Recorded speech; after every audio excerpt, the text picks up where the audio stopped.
Hi hello ಎಲ್ರಿಗೂ ನಮಸ್ಕಾರ. ಇವತ್ತಿನ ದಿನ ನಾನು ನಮ್ಮ ತಮ್ಮ ಎಲ್ಲಿ ನಡೆದೇವಪ್ಪ ಅಂದ್ರೆ ನಮ್ಮ ಚಿಂಚೋಳಿಯಲ್ಲಿರುವಂತಹ ಪಂಚಲಿಂಗ ಬುಗ್ಗೇಶ್ವರಿಗೆ ನಡೆದೇವ್ರಿ. ನೋಡತ್ತೀರಲ್ರಿ ನಮ್ಮ ಬುಗ್ಗೆ ಮೊನ್ನೆ ಹಳ್ಳ ಬಂದಿ ಸಲಕನೆ ಅಸ್ತವ್ಯಸ್ತ ಆಗೋಗಿದ್ರಿ ಪೂರ. ನಂಬುಕೆ ಆಗ್ತಾ ಇಲ್ಲ, ಶೇಕ್ ಆಗ್ಬಿಟ್ಟೆ ನಾನು. ಚಿಡಿ ಇದೆ ಇಲ್ಲೊಂದು ಸಮಸ್ಯೆ ಖಂಡಿತ.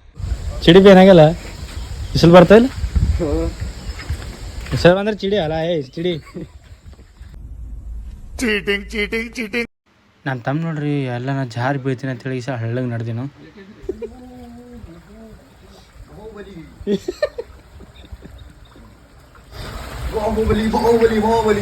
ಅವನು ಏನು ಹೇಳ್ತಾ ಇದ್ದಾನೆ? ಬಾಹುಬಲಿ ಮಾತ್ರ ಅವ್ರ ಅಪ್ಪನ ಥರ ಅವನೇ, ಬಳ್ಳಳ ದೇವ ಯಾಕೆ ಅವ್ರ ಅಪ್ಪನ ಥರ ಇಲ್ಲ ಅಂತ ಹೇಳ್ತಾನೆ. ನಾ ಭೀ ಕೆಳಗಡೆ ಹೋಗಿ ದೇವ್ರ ಬಳಿ ಹೋಗಿ ಸಣ್ಣ ಮಾಡಿ ಬಂದೆ. ಇಲ್ಲಿ ನೋಡತ್ತಿರಲ್ಲಪ್ಪ ನಾನು ಹಿಂದಿರುವಂತಹ ದೇವ್ರ